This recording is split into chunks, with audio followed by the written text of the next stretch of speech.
The first epistle of Paul the Apostle to the Corinthians. Let every man abide in the same calling wherein he was called. Art thou called being a servant? Care not for it, but if thou mayest be made free, use it rather. For he that is called in the Lord, being a servant, is the Lord's freeman, likewise also he that is called, being free, is Christ's servant. Ye are bought with a price, be not ye the servants of men. Brethren, let every man, wherein he is called, therein abide with God.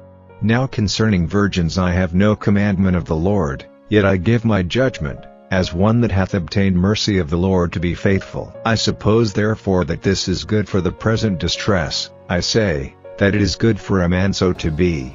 Art thou bound unto a wife? Seek not to be loosed. Art thou loosed from a wife? Seek not a wife. But and if thou marry, thou hast not sinned. And if a virgin marry, she hath not sinned. Nevertheless such shall have trouble in the flesh, but I spare you. But this I say, brethren, the time is short, it remaineth, that both they that have wives be as though they had none, and they that weep, as though they wept not, and they that rejoice, as though they rejoiced not, and they that buy, as though they possessed not, and they that use this world, as not abusing it, for the fashion of this world passeth away. But I would have you without carefulness.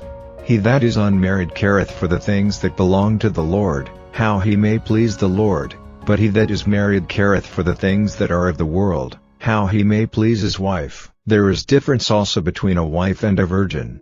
The unmarried woman careth for the things of the Lord, that she may be holy both in body and in spirit, but she that is married careth for the things of the world, how she may please her husband.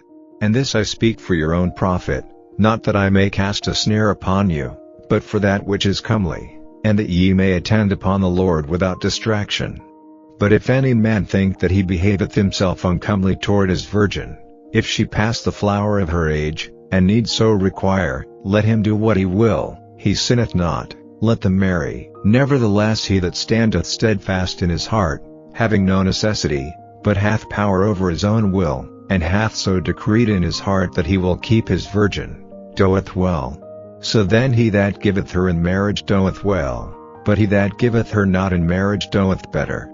The wife is bound by the law as long as her husband liveth, but if her husband be dead, she is at liberty to be married to whom she will, only in the Lord.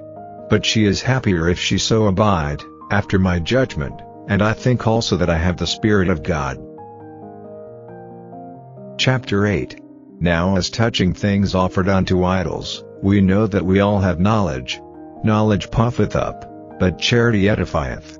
And if any man think that he knoweth anything, he knoweth nothing yet as he ought to know. But if any man love God, the same is known of him.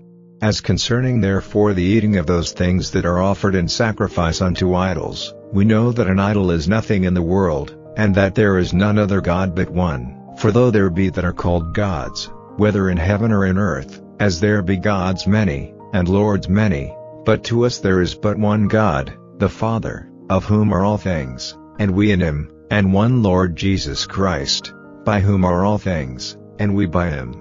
Howbeit there is not in every man that knowledge, for some with conscience of the idol unto this hour eat it as a thing offered unto an idol, and their conscience being weak is defiled.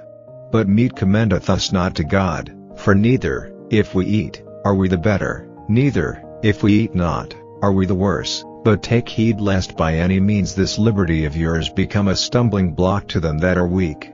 For if any man see thee which hast knowledge sit at meat in the idol's temple, shall not the conscience of him which is weak be emboldened to eat those things which are offered to idols, and through thy knowledge shall the weak brother perish, for whom Christ died?